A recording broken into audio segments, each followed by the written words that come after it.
제가 오늘 이 설교 준비를 하기 위해서 최근에 그 말그릇이라는 제목의 책을 이제 구해서 읽었습니다. 그 말그릇이라는 그 책에 보니까 이 말이 가진 힘에 대해서 이제 강조하는 대목이 있는데요. 내용을 한번 들어보십시오.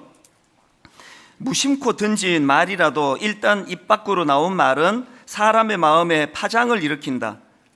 그렇게 할 거면 그만두라는 상사의 말에 밤잠을 설치고 해낼 거라고 믿는다는 한마디에 힘이 나서 두 팔을 걷어붙인다. 그만큼 말은 사람을 들었다 놨다 할 만큼 힘이 세다. 게다가 수명은 어찌나 긴지 주름이 자글자글한 노인이 어린 시절 들었던 격려의 말을 추억하며 눈물을 흘리거나 장성한 아들, 딸을 둔 가장이 그때 왜 내게 그런 말을 했냐며 오래전 상처를 곱씹는 모습을 볼 때면 말의 질긴 생명력을 실감하곤 한다. 저는 이 말의 수명은 어찌나 긴지 이 대목이 참 공감이 되는 게요, 60세가 되시고 70세가 되신 그 어른들이 그 어린 꼬맹이 시절에 받았던 말로 인한 상처가 치유가 안 돼서 그것들을 되뇌이면서 눈물을 지으시는 이런 경우들이 있지 않습니까? 보니까 이 말의 수명은 어찌나 긴지 할 때 이 수명이 보니까 무덤까지 가는 것 같습니다. 이 말의 위력이 이렇게 강하고 세다는 이야기 아니겠습니까? 그런가 하면 우리말 속담에 혀 아래 도끼 들었다, 이런 속담 들어보셨습니까? 혀 아래 도끼 들었다, 무슨 뜻입니까? 그 말이 지닌 위험성과 폭력성, 이걸 경고하는 그런 말 아닙니까? 성경에도 좀 비슷한 내용의 그 말씀이 나오는데요, 잠언 12장 18절입니다. 칼로 찌름같이 함부로 말하는 자가 있거니와. 여러분, 우리가 그냥 무심코 한마디 툭 던졌는데, 나는 그렇게 하고 잊었는데, 상대방은 이 혀 아래 도끼가 있는 우리의 그 말 한마디 때문에 비수처럼 그 말이 꽂혀서 잠을 이루지 못하는 거, 이게 말이 가진 위력이라는 겁니다. 더군다나 야고보서 3장 8절에 보니까 혀는 능히 길들일 사람이 없나니, 이 죄성을 가진 우리가 가진 이 한계를 철저하게 인식하지 않으면은 이 말로 인해서 내 이 혀 밑에 있는 도끼로 얼마나 많은 사람을 다치게 할 수 있는가, 그런 내용 아닙니까? 이번에 제가 그 설교 준비를 하면서 쭉 살펴보다가 보니까 이 성경이 말과 관련된, 언어와 관련된 경고나 교훈의 말씀이 생각보다 너무 많은 거예요. 그 중에 제가 되게 재밌는 구절 하나를 발견했는데요, 잠언 18장 8절입니다. 남의 말하기를 좋아하는 자의 말은 별식과 같아서 뱃속 깊은 데로 내려가느니라. 세 번역으로 보면은 더 뚜렷하게 이 의미가 나타납니다. 헐뜯기를 잘하는 사람의 말은 맛있는 음식과 같아서 뱃속 깊은 데로 내려간다. 우리가 이 죄성으로 말미암아 누가 막 험담하고 그러면은 막 맛있는 음식처럼 그게 흥미롭게 들리는 거라는 겁니다. 그래서 저는 이런 의미에서 오늘 본문 잠언 18장 27절이 주는 이 함축적인 의미들을 좀 살펴보기를 원하는데요, 죽고 사는 것이 혀의 힘에 달렸나니 혀를 쓰기 좋아하는 자는 혀의 열매를 먹으리라. 이 말의 중요성이 이렇게 심각하다, 그거를 이제 죽고 사는 것이 혀의 힘에 달렸다, 이런 과장법을 통해서 설명을 하고 있는 거 아닙니까? 제가 결혼식 주례를 할 때 이제 사용하는 주례 본문이 한 6개, 7개 정도 되거든요. 그 중에 이제 제가 즐겨 사용하는 주례 본문 중에 하나가 고린도전서 13장 11절입니다. 내가 어렸을 때에는 말하는 것이 어린아이와 같고 깨닫는 것이 어린아이와 같고 생각하는 것이 어린아이와 같다가 장성한 사람이 되어서는 어린아이의 일을 버렸노라. 여기 신랑 신부 서 있을 때 제가 이렇게 고민을 합니다. 정말 행복한 가정을 만들고 싶었냐고, 정말 성숙한 가정을 만들고 싶었냐고. 그러면 먼저 본인이 갖고 있는 어린아이의 미숙한 태도, 이걸 버리는 것으로부터 시작해야 된다. 나이만 들어가지고 결혼을 했는데 어린아이의 미숙함을 버리지 못하고 결혼한 사람 때문에 그 배우자들이 얼마나 고통을 당하는 게 이게 현실 아닙니까? 이 어린아이와 같은 미숙한 태도를 버려야 된다고 성경은 강조를 하는데요. 근데 여기 제가 주목하는 게 뭐냐면은 그 뭐가 어린아이의 미숙함을 버리는 일이냐, 그러면서 성경이 이제 미숙한 어린아이의 그 미성숙함을 설명하는데요. 자, 11절을 다시 한번 보십시오. 내가 어렸을 때에는 말하는 것이 어린아이와 같고, 성경이요, 어린아이의 미숙함의 특징 제일 먼저 말하는 게 어린애 같으면 그 사람은 어린애같이 미숙한 사람이라는 겁니다. 저는 목사다 보니까 뭐 수많은 사람들을 만나는 입장 아닙니까? 뭐 이름만 되면 모든 분들이 다 아는 대단한 정치가도 만나봤고요, 이름만 되면 아는 부자도 만나봤고요, 그런가 하면은 눈물을 흘리며 기도를 부탁하는 평범한 일반 시민들도 뭐 많이 만나봤지만요, 이제 막 이름만 되면 아는 유력한 정치가를 만나면 사실 저도 좀 긴장이 돼요. 막 여러 명이 이제 또 보좌관하고 같이 이렇게 들어와 가지고 인사하고 대화를 하면 한 10분 좀 긴장이 되는데요, 제가 딱 그 사람 얘기를 들어보고 그 사람의 말이 어린애 같으면 내가 얕잡아 봐요. 긴장하는 게 싹 없어져요. 이거 별거 아니구나, 이런 마음으로 아주 편하게 대합니다. 그런가 하면은 지금 막 그냥 사업이 실패가 되고 경제적으로 어렵고 가정에 문제가 있고 그래서 너무나 피곤하고 초췌한 모습을 갖고 심지어는 남루한 모습으로 저를 찾아온다 하더라도 한 5분 대화를 나누어 보는데, 그런 상황에서도 그 상대방이 갖고 있는 말의 품격, 그 말 속에 느껴지는 어떤 품위가 느껴지면요, 저는 절대로 그분을 함부로 생각하지 않습니다. 지금 이 상황의 어려움 때문에 목사라고 기도 부탁하러 왔지만 이분은 내가 함부로 대할 분이 아니다, 그런 판단을 그 말에서 저는 느끼거든요. 왜 그렇게 판단할까요? 말씀드렸잖아요. 성경이 생각하는 어린아이의 미성숙함의 첫 번째 기준이 말하는 게 어린애 같으면 그 사람은 어린애같이 미숙한 사람이라는 겁니다. 이 말의 중요성을 제가 많이 요즘 공부하면서 한 가지 내가 후회가 되는 게 하나 있습니다. 우리 새아이를 내가 키우면서 만약에 이게 시계를 되돌릴 수만 있다면 저는 우리 큰애 해산하기 전에 내가 이렇게 결심했을 것 같아요. 내 이 새아이에게 내가 존댓말을 써야 되겠다. 그게 요즘 후회가 돼요. 그 아이에게 품격 있게 제가 다가갔더라면, 그래서 안 일어나는 애를 향해서 좀 일어나시옵소서. 어떻게 그렇게 말을 안 들으십니까? 죽고 싶습니까? 이제 화가 날 때 이렇게 존대어를 써서 그렇게 제가 교훈을 했더라면 훨씬 효과가 있을 것 같아요. 이제 저는 이제 다 20대가 돼서 이게 소용없고요. 오늘 그 유아 세례 받은 젊은 부부를 위시해서 기회가 있는 가정은요, 한번 그렇게 해보세요. 저는 부부간에도 마찬가지예요. 부부간에도 제 아내에 대하여 그 존대어를 썼더라면 참 좋았을 텐데, 근데 제가 몇 번 시도해 봤는데 거의 30년 가까이 안 하다가 하니까 너무 어색하고 상대방이 놀리나 왜 이러나 그럴 것 같아서 지금은 제가 참 못하는데요, 결혼을 내가 다시 제가 결혼식장으로 시계를 돌릴 수만 있다면 제가 아내에게 처음부터 그 존대어를 썼더라면 참 좋았겠다, 그런 생각을 제가 해보곤 합니다. 그래서 저는 이 언어의 중요성이 너무나 성경이 강조를 많이 하기 때문에 새벽에 일어나면은요, 거창한 기도 안 합니다. 이찬수 목사가 한국 교회를 대표하는 교회 되게 주시옵소서, 그런 기도는 내가 정말 안 합니다. 지금도 무거워 죽겠는데 한국 교회까지 짊어지고 내가 어떻게 감당하겠습니까? 그런 어마어마한 기도는 저는 안 하고요, 어린애처럼 기도합니다. 아침에 일어나면은 하나님, 오늘도 저 때문에 상처받는 성도가 아무도 없기를 바랍니다. 하나님, 오늘도 헛소리가 새어나오지 않도록 입술에 파수꾼을 세워주시기 원합니다. 하루 일과를 마치고요, 어마어마하게 큰 일을 해서 보람이 있는 게 아니고요, 잠자리에 들면은 오늘도 내 말 실수를 안 했다, 오늘도 나 때문에 상처받는 성도가 없어서 참 감사하다. 이 인간의 감사가 참 소박한 거더라고요. 한국 교회를 들었다 놨다 해서 훌륭한 목사가 아니고요, 그 말에 실수가 없으면 그 훌륭한 목사라고 생각하거든요. 오늘 여기 우리 가장 되시는 분들, 또 한 가정의 아내 또 어머니로 가정을 섬기시는 분들, 여러분이 언어를 점검하셔야 돼요. 내 말이 이게 하나님이 기뻐하시는 성숙한 말인가?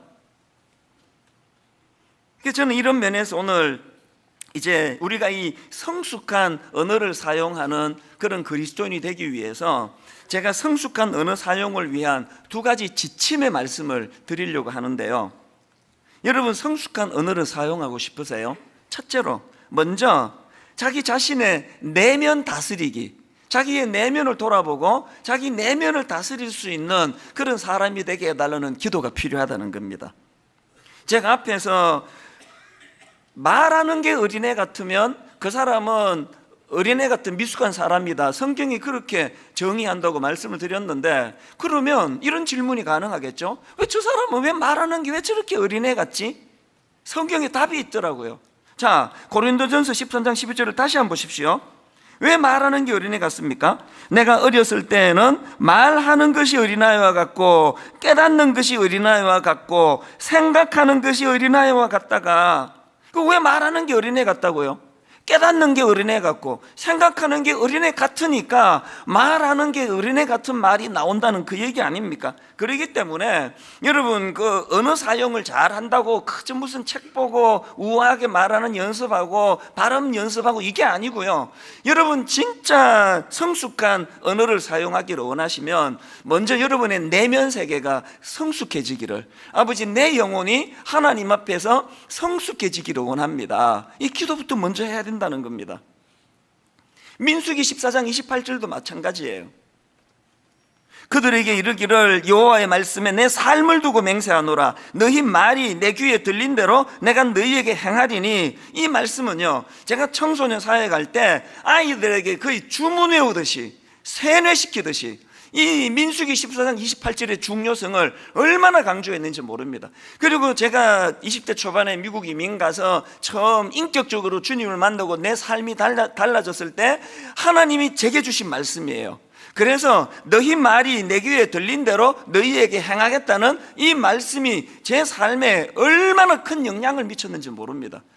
권합니다. 우리 모든 성도님들은 이 민수기 14장 28절을 다 묵상하셔야 돼요. 다 외우셔야 됩니다. 그러나 오해는 하지 마십시오.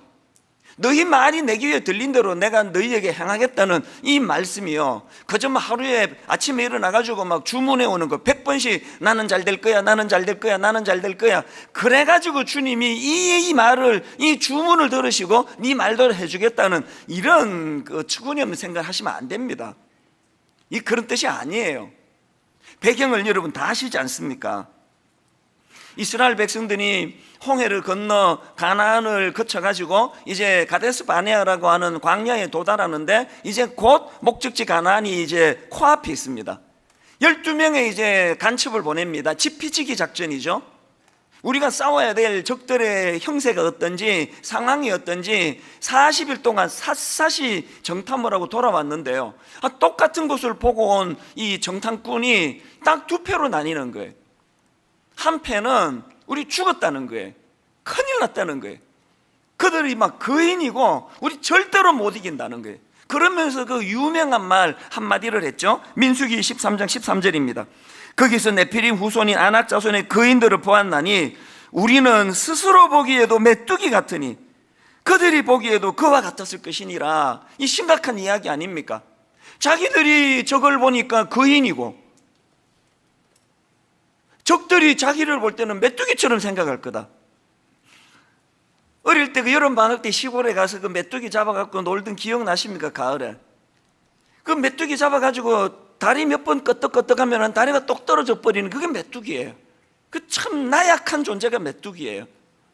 그런데 그 정탐하고 온 그 정탐꾼들이 우리는 그들 앞에 메뚜기 같은 존재다, 절대로 못 이긴다는 거예요. 여기에 반해가지고 딱 두 사람, 여호수아와 갈렙이 뭐라고 말하느냐? 무슨 소리냐? 내가 봐도 그들이 힘이 세고 거인인 건 사실인데, 그러나 하나님이 약속한 땅 아니냐? 우리는 이긴다, 질 수 없다. 그러면서 또 유명한 한마디를 했죠. 민수기 14장 9절이요.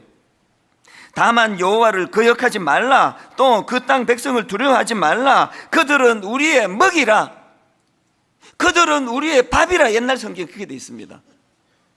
아니 어떻게 똑같은 상황을 정탐하고 똑같은 땅을 보고 왔는데 이렇게 평가가 다를 수 있느냐고요.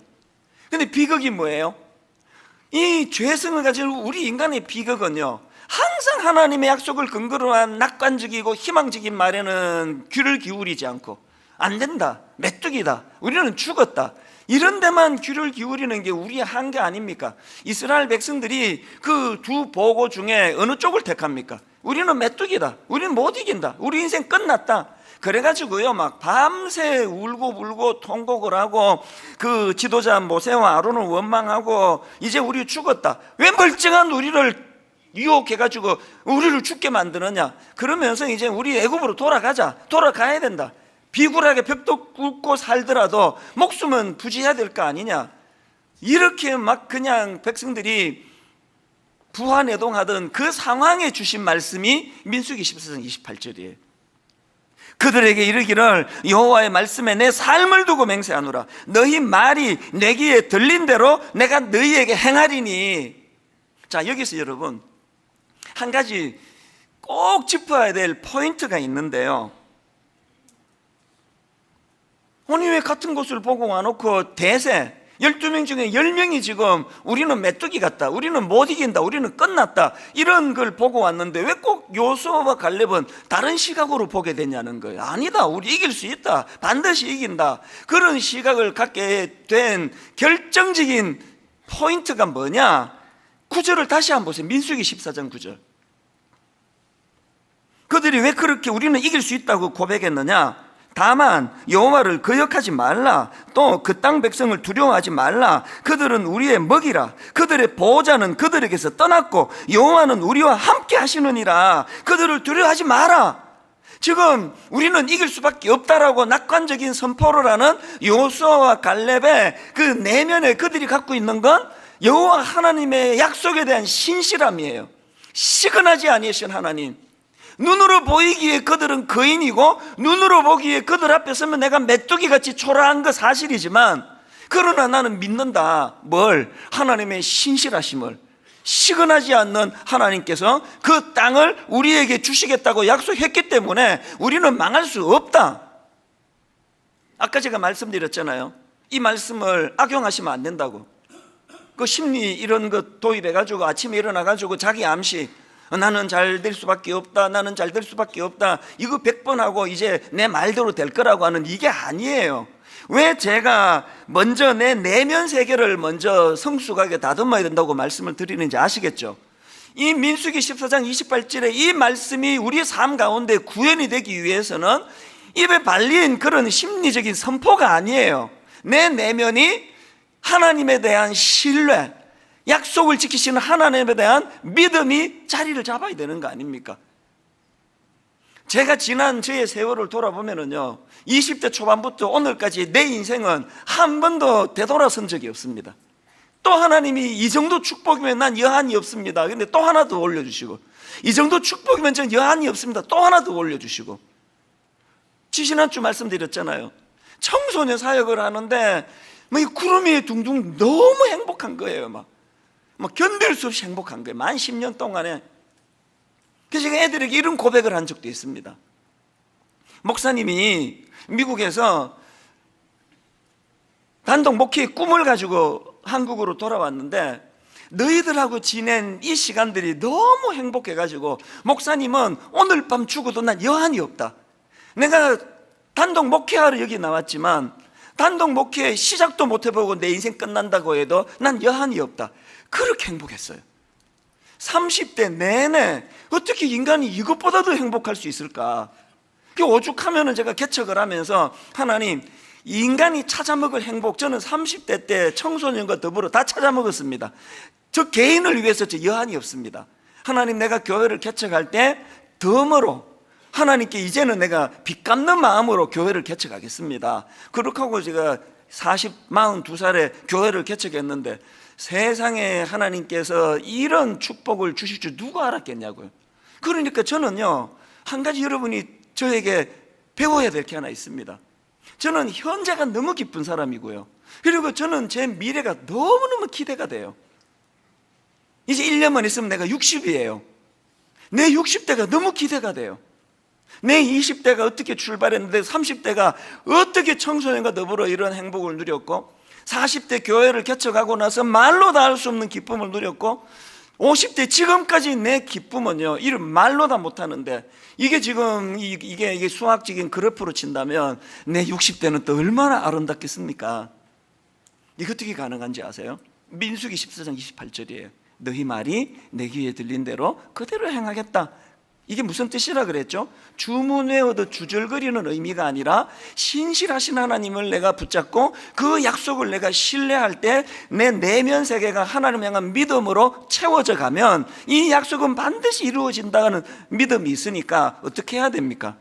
부족하지만 제 영적인 내면을 다듬기 위하여 만족함 없이 더 성숙해지기 위하여 늘 하나님께 기도하고 구하면서 꿈을 가지고 나가니까요, 이게 저의 60대가, 저의 70대가, 저의 80대가 너무너무 기다려지고 너무 기대가 되는 거예요. 여러분에게도 이런 인생의 기대감이 회복되기를 원합니다. 그러려면 어떻게 해야 된다고요? 내면을, 약속을 붙잡고 요수아와 갈렙같이 믿음으로 내면이 다듬어져야 된다는 겁니다. 제가 앞에서 그 말그릇이라는 책 소개해 드렸는데요, 그 책 제목이 왜 말그릇이냐, 이거를 설명하기를 저자가 이렇게 설명합니다. 사람들은요, 각각의 말그릇을 다 갖고 있대요. 그런데 어떤 사람은 말그릇이 어린애 밥그릇처럼 조그만 그 넓이와 폭이 좁은 그릇을 갖고 있는 사람이 있고요, 어떤 사람은 이 말그릇이 넓고 깊은 그릇을 갖고 있는 사람이 있다는 거예요. 그래서 말그릇이 좁고 얕은 사람은 그 얕은 데서 생각나는 대로 막 그냥 되는 대로 말하는 거예요. 상대방에 대한 고려 이런 것도 없고 막 생각나면 툭툭 튀어나오는, 이게 얕은 그릇을 갖고 있는 사람의 태도고요, 깊은 그릇을 갖고 있는 사람은 말을 내뱉기 전에 상대방의 마음을 배려하고 상대방의 기분을 살피고 그렇게 신중하게 다가가는 이 말그릇이 깊이 있는 그릇을 가지고 있는 사람이다. 그 책이 주장하는 게 뭐냐면은, 그 말이라는 거는 그 사람의 인격이고 그 사람의 됨됨이고, 말이라는 거는 그 사람이 갖고 온 이 내면의 깊이를 드러내는 거라는 거예요. 아까 제가 서두에 아무리 신문에 이름 계속 나오는 유력한 정치가를 만나도 한 10분 이분 말하는 게 어린애 같으면 얕잡아 보인다니까요. 왜? 아무리 뭘로 포장해서 여기까지 왔는지 모르지만 만나보니까 이 사람은 그 깊이가 미성숙한 어린애와 같기 때문에 그런 사람에게는 긴장이 안 생기거든요. 저는 여러분의 내면이 하나님이 기뻐하시는, 믿음으로 말미암아 하나님이 기뻐하시는 깊은 성숙을 향한 몸부림으로 다져진 이 말그릇이 크고 넓은 말그릇을 가진 주님의 자녀들 되시기를 바랍니다. 두 번째로요, 성숙한 언어를 사용하기 위해서 한 가지 지침이 더 있습니다. 감사의 언어 회복하기. 제가 이번에 참 깨달음 하나를 에베소서 읽다가 얻었는데요, 에베소서 5장 3절 4절을 보십시오. 음행과 온갖 더러운 것과 탐욕은 너희 중에서 그 이름조차도 부르지 말라. 이는 성도에게 마땅한 바니라. 누추함과 어리석은 말이나 희롱의 말이 마땅치 아니하니 오히려 감사하는 말을 하라. 여기서 제가 발견한 게 이 말씀의 구조예요. 여기 보니까요, 그 악한 말과 행동이 무려 흉측한 표현이 6가지가 등장을 해요.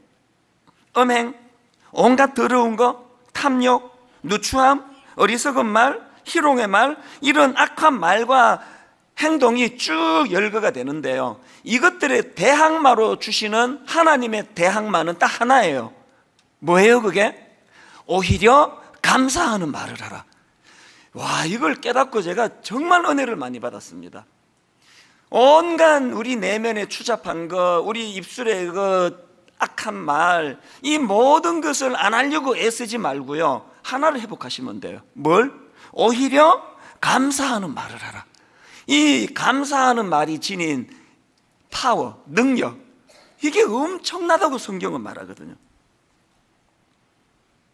그래서 저는 오늘 중요한 선포를 하나 하려고 하는데요, 참 오랜만에 하는 선포입니다. 지금 우리가 전 교회적으로 감사 노트 쓰고 있지 않습니까? 이게 지금 고맙게도요, 많은 교회에 지금 이것이 지금 파급이 돼 가지고요, 이게 뭐 전무후무하게 지금 그 감사 노트가 지금 판매가 되고 지금도 베스트셀러에 들어가요. 많은 분들이 이제 감사 노트를 가지고 출근해가지고 감사 노트를 먼저 기록하고, 혹은 잠자리에 들기 전에 감사 노트를 기록하고, 혹은 가정 예배를 드리면서 가족 간에 감사 노트를 기록하고 그렇게 하는데요, 오늘 뭘 제가 선포하느냐, 거기다가 덧붙여서 말로 감사를 표현하기 운동을 벌일 거예요. 감사 노트 쓰기는 그 내면의 문제잖아요. 자기를 성찰하는 문제잖아요. 그거 갖고는 안 됩니다. 감사를 표현하셔야 돼요. 저는 뭐 여러분 다 아시지만 우리나라가 너무 좋은 사람이에요. 전 가족이 이민을 갔는데 저 혼자 한국으로 역이민 와가지고 되돌아와 산 지가 지금 만 29년째거든요. 그런데 여러분, 만 29년 동안 저 혼자 한국으로 역이민에 되돌아온 거, 가족 못 만나, 어머니 못 뵈, 외로운 건 있지만요, 단 한순간도 후회해 본 적이 없어요. 막 미세먼지 많고 그래도요, 막 열받으면 미국 가뿌릴까요? 그건 그냥 열받으니 이렇게 하는 소리예요. 갈 마음 없습니다. 난 우리나라는 너무 좋아요. 그리고 우리나라 분들 진짜 좋은 분들이에요. 근데 딱 한 가지, 너무 내가 마음이 아픈 한 가지, 우리나라 분들이 갖고 있는 진짜 고쳐야 되는 게 감사를 말하지 않는다는 거예요. 절대 말 안 해요. 그 백화점 같은 데 들어가는데 지금 바로 뒤에 누가 따라오는데 뒷사람도 고려 안 하고 문 확 닫아가지고 그 앞에 사람 코 깨질 뻔하는, 이것도 나쁜 짓이지만요, 그 또 나쁜 게 하나 있습니다. 제가 이제 한 대여섯 걸음 뒤에 사람이 오는 거를 보고 문을 잡아줘요. 그 고마운 일 아닙니까? 문을 잡아주면요, 그 지나가면서 멀뚱멀뚱 그냥 지나가요.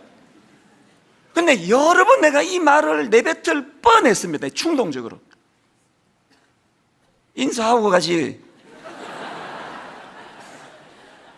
근데 청년이 지나가면 충동이 더 생겨요. 어이 젊은이, 고맙다는 말하고 가지, 왜 그냥 가? 진짜로 내가 말할 뻔한 적이 몇 번이나 돼요. 왜 고맙습니다, 그게 그렇게 힘드는 일입니까? 그게 저기 문을 받쳐주면요, 꼭 떠오르는 어느 글에서 읽은 에피소드 하나가 제가 생각이 나는데요,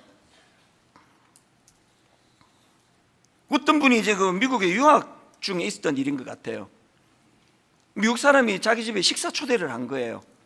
가보니까 애가 아직 어려요. 3살, 4살 갓난 애기입니다. 그래서 이제 그 아이들 체어에 앉히고 뭐 벨트하고, 그래서 이제 숟가락질, 이제 그 포크 하는 거 이제 갓 배울 그 나이 아닙니까? 막 서툴게 포크하고 그 잘못 사용하다가 얘가 그 스푼인지 포크인지를 떨어뜨린 거예요, 바닥에. 엄마가 부엌에 뭐를 했는지 그거 보고 이제 와가지고 그 스푼을 씻어가지고 이제 그 애에게 다시 줬단 말이에요. 떨어뜨려가지고 난감해하던 이 어린애가요, 엄마가 주시니까 좋아가지고 바로 이제 포크로 음식을 먹으려고 그러니까 그 엄마가 정색을 하고 그 아이에게 이야기하더래요. 식탁을 탁탁 치면서 Say something, say something. 우리말로 하면 너 뭐라고 말해야지. Say something. 그 엄마가 갑자기 그 무서운 얼굴로 식탁을 딱딱 치면서 너 뭔가 말해야지 그러니까 그 갓난 애기가요, 3살 4살 먹은 애가 당황이 돼가지고 막 어쩔 줄 몰라 하다가 울먹울먹 하다가 울음을 터뜨리더래요. 근데도 이 엄마가 조금도 그거에 흔들리지 않고 너 뭐 말해야지, 얘가 모르니까 이렇게 가르쳐 주더래요. Say thank you. 고맙다고 말해야지. 그러니까 얘가 이제 엄마가 원하는 게 뭔지를 알고는 비로소 울먹울먹하면서 Thank you, mom. 그랬더니 엄마가 얼굴을 다 풀고 밝은 얼굴로 그렇게 You welcome. 괜찮아. 이게 잊혀지지가 않아요. 왜 그 문을 잡아주는 고마운 일을 하는데 지나가면서 감사합니다, 이 쉬운 말을 왜 안 합니까? 안 가르쳤으니까 안 하죠. 부모도 안 하니까 안 하죠. 근데 여러분, 여기서 중요한 거 하나 있습니다. 에베소서 5장 3절 4절을 메시지 성경으로 다 들어보십시오. 사랑을 육체의 욕망으로 변질시키지 마십시오. 아까 그 6가지를 이제 이렇게 풀어서 설명한 겁니다. 사랑을 육체의 욕망으로 변질시키지 마십시오. 난잡한 성행위, 추잡한 행실, 그만한 탐욕에 빠져드는 일이 없게 하십시오. 몇몇 사람들이 남의 뒷말하기를 즐기더라도, 그 다음 잘 들어보세요. 예수를 따르는 사람들은 그보다 나은 뭘 가져야 한다고요? 어느 습관을 가져야 합니다. 더러운 말이나 어리석은 말은 입에 담지 마십시오. 그런 말은 우리의 생활 방식에 어울리지 않습니다. 교회는요, 예수 그리스도의 십자가로 변화된 사람들이 모인 곳이고요, 교회는 세상의 방식을 따르는 사람들이 아니라 이 예수를 따르는 사람들은 그보다 나은 어느 습관을 가져야 합니다. 이 연습하는 곳이에요.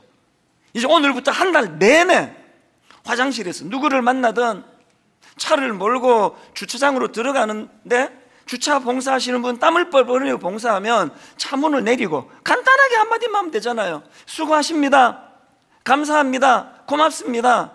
한국말이 서투시면 땡큐 그렇게 하고 들어가세요. 그 어렵습니까? 우리가 교회에서 감사하는 표현을 하는 이 언어 습관을 교회에서 회복을 해야 돼요. 정광 목사님이 쓴 평생 감사라는 책이 있는데요, 거기 보니까 미국에서 가장 많이 사용하는 언어 50개를 선별을 했대요. 미국 사람들이 가장 많이 쓰는 언어 50개를 선별했더니 그 중에서 1위가 뭔지 아세요? 그 중에서 땡큐, 감사합니다, 이게 28%, 이게 가장 자주 사용하는 단어로 선정이 됐다는 거예요.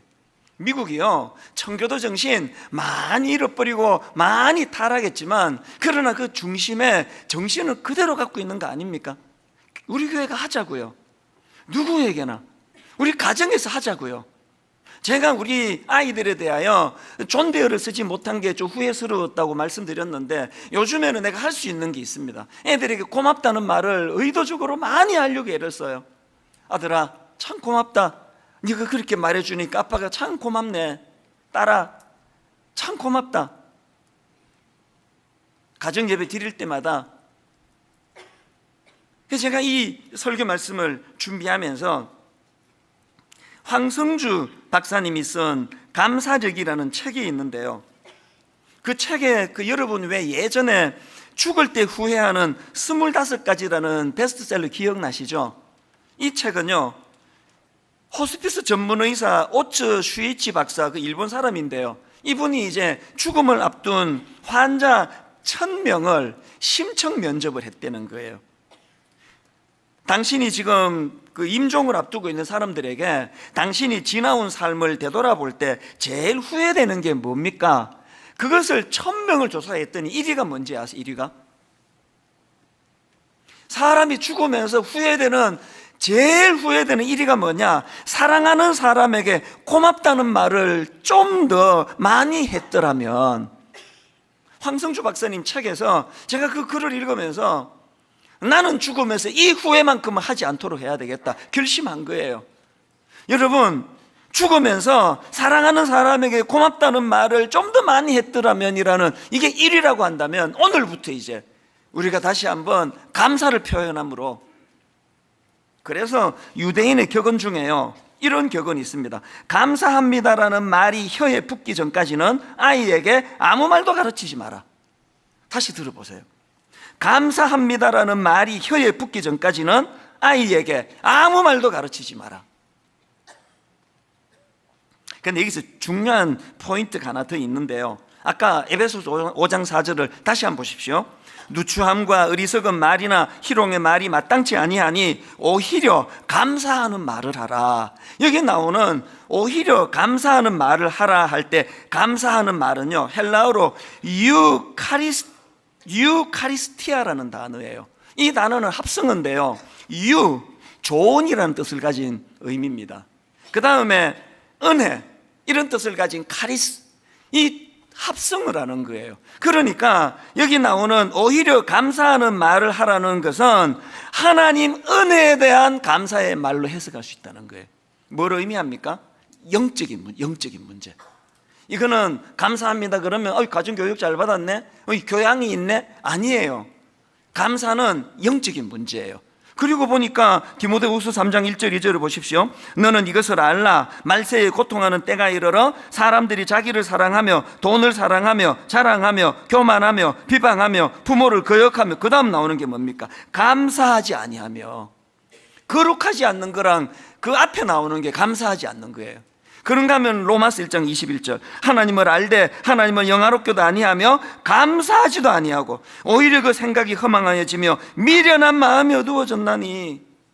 말씀드렸잖아요. 왜 말하는 게 어린애 같다고요? 내면이 어린애 같으니까 말하는 게 어린애 같다고. 내면이 영적으로 허망해지고 내면이 영적으로 미련한 마음이 어두워져 있으니까 감사가 안 나온다는 거예요. 그렇기 때문에 우리도 다윗처럼 기도해야 됩니다. 시편 52편 10절, 하나님이여 내 속에 정한 마음을 창조하시고 내 안에 정직한 영을 새롭게 하여 주시기 원합니다. 여러분 내면에 정한 마음을 창조하시는 주님, 정직한 영을 새롭게 하시는 주님께서 내 내면 세계를 다듬어 주심으로 말미암아 감사의 입술이 회복되기를 주님 이름으로 축원합니다. 결론을 맺습니다. 아까 일부 예배 때요, 많은 분들이 우시더라고요. 제가 이런 말을 드렸거든요. 엎질러진 물인데, 우리가 애들 사랑해서 교육한다고 하긴 했지만 열정탕 꾼 것 같은 말을 얼마나 많이 내뱉었냐고. 지까짓게 메뚜기 같은 네가 뭐가 잘 되겠냐고. 이렇게 게을러서 공부를 이렇게 못해가지고. 그래서 제가 이런 복을 빌어드렸어요. 아까 제가 언급해드린 그 말씀 속에는 이 말의 능력이 얼마나 긴지, 이게 유효기간이 무덤까지 간다 그랬지만, 하나님 오늘 우리가 회개할 때에 우리 저 아이들에게, 우리 배우자 남편이나 아내에게 내가 해서는 안 되는 나쁜 말을 내뱉었던 것들 저들의 뇌리에서 다 지워주시기 원합니다. 망각할 수 있는 은혜를 주시기 원합니다. 그리고 오늘부터 다시 시작하기를 원합니다. 어떤 말로? 감사하는 말, 축복의 말, 믿음을 바닥에 둔 감사의 말이 회복되는 그런 저와 여러분 되시기를 바랍니다. 저는 어젯밤에요, 이 진리는 원래 단순하고요, 마음의 감동은 단순하게 시작되더라고요. 이 간단한 찬양이 제 마음을 얼마나 울렸는지 모릅니다. 이 찬양 같이 한번 불러보기 원하는데요. 나의 입술의 모든 말과 나의 마음의 묵상이 주께 연락되기를 원하네. 얼마나 심플한, 간단한 내 입술이, 내 마음의 묵상이 주님께 드려질 수 있는 거룩한 언어와 거룩한 내면 세계가 되기를 원합니다. 그거 아닙니까? 가사를 생각하시면서 한번 같이 불러보시기 원합니다.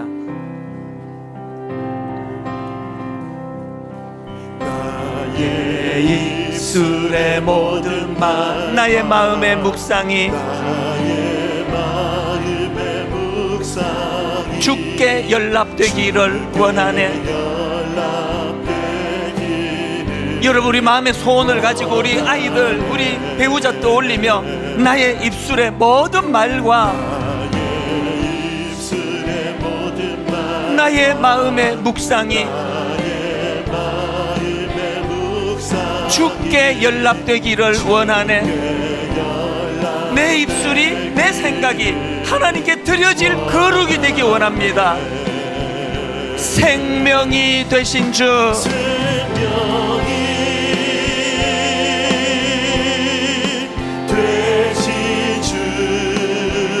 반석이 되신 주,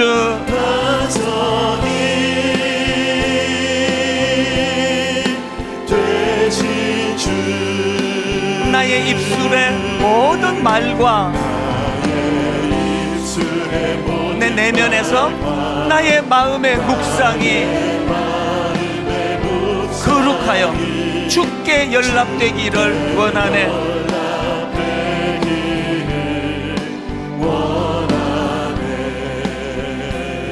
저는 이 설교를 준비하면서 우리 자녀들에게 참 부끄러운 순간이 많이 떠올라졌습니다. 저는 목사기 때문에요, 그렇게 표독하고 못된 말 거의 하지 않으려고 애를 많이 썼던 사람이에요. 그럼에도 불구하고 하나님께서 너무너무 괴로운 시간을 주셨어요. 이 아이들을 기르는 동안에 내 혈기로 사랑한다고, 교육한다고 말했지만 내 혈기로 내뱉었던 수많은 순간들이 자꾸 떠오르는 거예요. 너무 미안했어요. 너무 괴로웠습니다. 오늘 저녁에 가정 예배 드릴 때 내가 부끄럽지만 있는 그대로 내가 용서를 구할 거예요. 아빠를 용서해 달라고. 똑같은 축복을 드리고 싶은데요, 이미 엎질러진 물이에요. 하나님, 우리 부모가 감정적으로 미숙해서 안 해야 되는 말을 내뱉었던 거 저희들에게는 기억나게 해주시되 저 아이들에게는 다 지워주시기를 원합니다. 주님, 저 아이들에게 부모가 했던 좋은 말만 기억이 날 수 있도록 은혜 주시고, 그리고 두 번째 기도 제목, 오늘부터 입술을 고치겠습니다.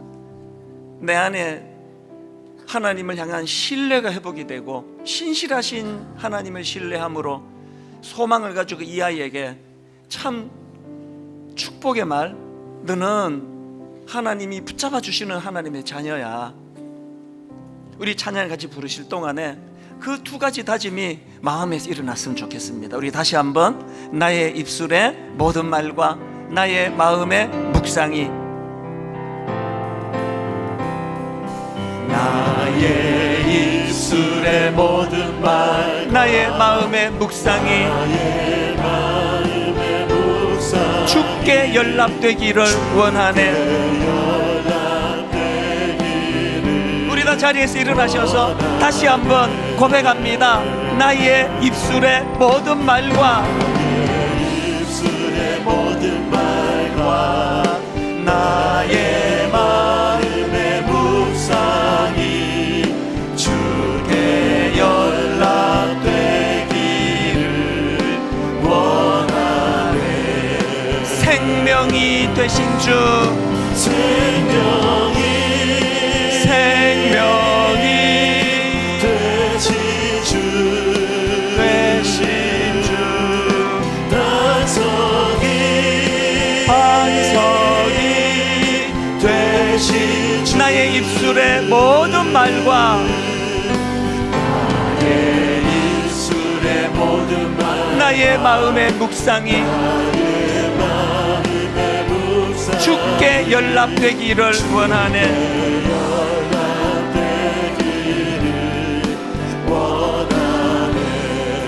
오늘 이 말씀 붙들고 기도하기 원합니다. 죽고 사는 것이 혀의 힘에 달렸다고 말씀하셨는데, 아버지, 우리 자녀를 살리는 말이, 내 남편을 살리는 말이, 내 아내를 살리는 말이, 내 부모님을 살리는 말이 내 입에서 흘러나오게 하여 주시옵소서. 통성으로 같이 기도하시겠습니다. 하나님 아버지, 오늘 주신 말씀을 마음에 담고 아버지 앞에 은혜를 구하며 기도합니다. 하나님 아버지, 죽고 사는 것이 혀의 힘에 달렸다고 오늘 주님이 주신 말씀을 마음에 담고, 하나님, 그동안 혈기를 부리며 상대방의 영혼을 다치게 하는 말들을 내뱉었던 순간들을 회개하면서, 무엇보다도 가정의 달을 맞이한 5월달에 우리 부모된 우리들의 언어가 달라지기 원합니다. 입술이 달라지기 원합니다. 부모된 우리가 하나님 아버지 혀 아래 도끼 들었다, 하나님 아버지, 우리가 이 속담을 마음에 담고 한마디 한마디 조심스럽게 내뱉을 수 있도록 은혜 주시고, 너희 말이 내 귀에 들린 대로 그대로 행하겠다는 주님의 말씀이 우리 아이들에게 꽂혀지게 하여 주시옵소서. 하나님 아버지, 다시 한번 삶의 지침을 주신 거 감사합니다. 하나님께서 당신의 존재를 걸고 해주신 약속, 너희 말이 내 귀에 들린 대로 그대로 행해주겠다는 이 말씀을 기억하며, 그저 입에 발린 자기 암시적인 말이 아니라 내면 깊숙한 곳에 신실하신 하나님을 신뢰하는 그 믿음을 바탕으로 하여 아무리 어려운 상황이랄지라도 나는 나는 망하지 않는 사람이라고, 자녀들을 향하여 소망을 가지고 어떤 형편이랄지라도 이 아이는 망하지 않는 하나님의 사람이라는 그 확신을 가지고 그 아이를 살리는 말, 용기를 주는 말, 회복을 가능케 하는 말이 우리 부모들의 입술에서 나오게 하여 주시옵소서. 연로하신 부모님을 향한 말을 더 조심하면서 어른들에게 용기가 되는, 회복을 가져다주는 그런 언어를 구사하는 자녀들이 되도록 저희들을 간섭하여 주시옵소서.